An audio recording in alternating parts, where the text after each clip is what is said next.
Sanju Samson Indian ടീമിൽ ഇടം പിടിച്ചിരിക്കുന്നു. ലോകകപ്പിനുള്ള ഇന്ത്യൻ ടീമിൽ സഞ്ജു സാംസൺ ഇടം പിടിച്ചിരിക്കുന്നു. 15 അംഗ ഇന്ത്യൻ ടീമിനെ ആണിപ്പോൾ പ്രഖ്യാപിച്ചത്. വിക്കറ്റ് കീപ്പറായി ഋഷഭ് പന്തും ടീമിലുണ്ട്.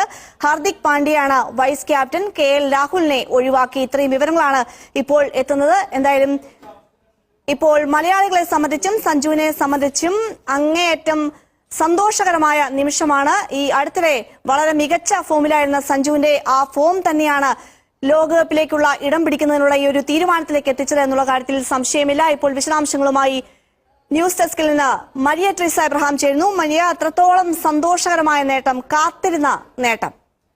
മീട്ടു, കഴിഞ്ഞ ഒരു 4-5 വർഷത്തിനിടയിൽ നടന്ന ലോകകപ്പുകളിലൊക്കെ നമ്മൾ ഈ ഒരു നിമിഷത്തിന് വേണ്ടി കാത്തിരുന്നതാണ്. സഞ്ജു ഇന്ത്യൻ ടീമിൽ എത്തുമോ അല്ലെങ്കിൽ സഞ്ജു ലോകകപ്പ് കളിക്കുന്നുള്ള വാർത്തയ്ക്ക് വേണ്ടി കാത്തിരുന്നതാണ്. അതൊടുക്കം 2024 അമേരിക്കയും വെസ്റ്റ് ഇൻഡീസും വേദിയാകുന്ന 2020 ലോകകപ്പിനുള്ള ടീമിലേക്കാണ് ഇപ്പോൾ സഞ്ജു സാംസണ് ഇടം ലഭിച്ചിരിക്കുന്നത്.